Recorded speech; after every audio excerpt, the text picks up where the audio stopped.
was viciously knocking out opponents on the feet and cunningly submitting them on the ground, piling up the bodies of 31 opponents who never survived to hear the final bell. Meet Fedor Emelianenko, the Russian powerhouse who was terrorizing the MMA world during the 2000s and went on a 28-fight unbeaten streak while casually smashing giants and UFC champions in the process.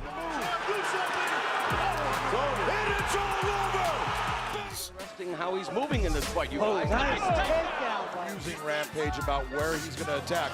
Big shot. By outstriking world-class kickboxers and out-grappling BJJ world champions, the last emperor not only won multiple world titles at the time, but he solidified his status as one of the greatest MMA fighters of all time who never fought in the UFC. Is Fedor Emelianenko the most complete fighter the world has ever seen? How would Fedor have really performed in the UFC? And would his Sambo have dominated in the organization like Khabib or Makhachev? Join us as we unravel those questions and discuss why Fedor's the heavyweight GOAT and not Stipe or Jones. What set Fedor apart was his versatility. Whether standing up or on the ground, he could beat adversaries at their own game. His victories over kickboxers in striking battles and grapplers on the ground showcased his well-rounded skills, making him a force to be reckoned with in any aspect of the fight. Take the fight against Antonio Rodrigo Nogueira as an example. For many, Big Nog's guard is a snake pit, but Fedor proved to be quite the mongoose. Accepting the fight on Big Nog's territory was almost considered suicide, and everyone tried to keep the fight standing. Well, not Fedor. He jumped into Nogueira's realm head first, blasting him with shots from the guard position while swiftly escaping the submission attempts. The Brazilian had no answer for Fedor's relentless assault, who had the advantage in the artillery exchange on the feet and was treating him like a UPS loader treats your fragile cargo. Big Nog survived the onslaught, but the judges had no headaches deciding who the winner was. How about the fight against Crow Cop? Right leg hospital, left leg cemetery. That reputation is something that you can't ask for, but you have to earn it. Mirko was a renowned striker and an elite kickboxer who was high-kicking opponents to the Shadow Realm. Fedor didn't care and challenged him on the feet. Yes, most of the fight was fought on the ground, where Fedor reigned supreme, but let's not forget that a significant portion of that bout was a chess match on close range, where Fedor proved to be quite the Garry Kasparov. Standing at just 6 feet tall, Fedor was considered relatively small for a heavyweight fighter and was outsized by most opponents. However, his ability to dominate much larger opponents showcased his exceptional skill and technique. He didn't just win, he did so effortlessly against giants in the MMA world. On December 31st, 2005, Fedor faced off against Zulu Zino, an unbeaten powerhouse whose previous opponents never made it to the final bell. Demonstrating lethal striking akin to a sniper's precision, the Russian swiftly dropped his adversary with a brutal left hook. Fedor then unleashed punishing blows, compelling the referee to intervene and save the Brazilian from a horizontal exit from the arena.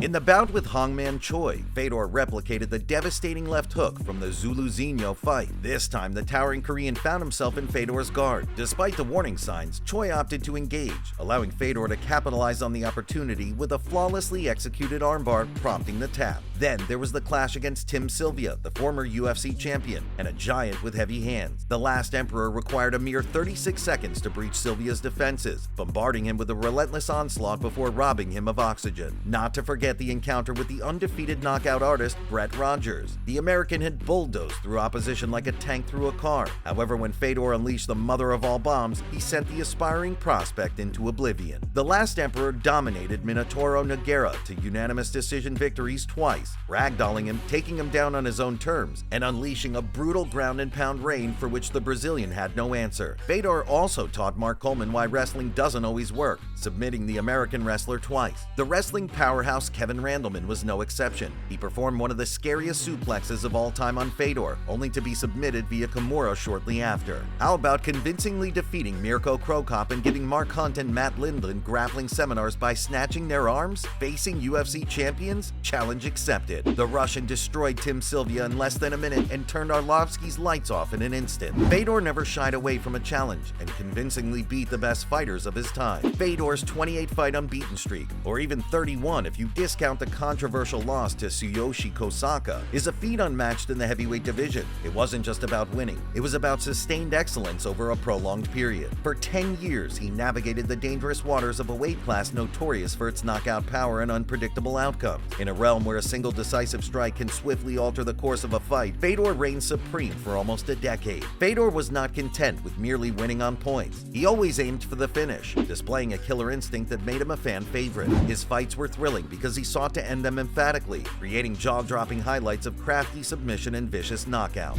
Analyzing Fedor Emelianenko's potential dominance in the UFC, especially during his prime, involves considering his exceptional skills in Sambo, his well-rounded fighting style, and his proven ability to handle various opponents. While it's speculative to discuss hypothetical matchups, we can draw parallels with other successful Sambo practitioners like Khabib Nurmagomedov and Islam Makhachev to illustrate how Fedor might have fared in the UFC. Fedor Emelianenko's background in Sambo would have given him a distinct advantage, just like it did for Khabib and Makhachev. Sambo emphasizes throws, ground control, and submissions, making it a well-rounded martial art that translates effectively to MMA. Fedor's mastery of Sambo would have enabled him to dictate the pace of the fight, control the grappling exchanges, and efficiently transition between striking and grappling. When examining potential matchups against the top UFC heavyweights during Fedor's prime, there are several factors to consider. Fedor's demonstrated ability to handle powerful wrestlers, as seen in his victories over Mark Coleman and Kevin Randleman, suggests that he could have neutralized Brock Lesnar's wrestling, as well as Randy Couture. They could have taken him down, but at what cost? The Russian could have submitted them from his back in the blink of an eye, and he was the far more superior striker on the feet. Fedor's victories over Nogueira indicate that his well-rounded skills could have easily neutralized Frank Mir's jiu-jitsu.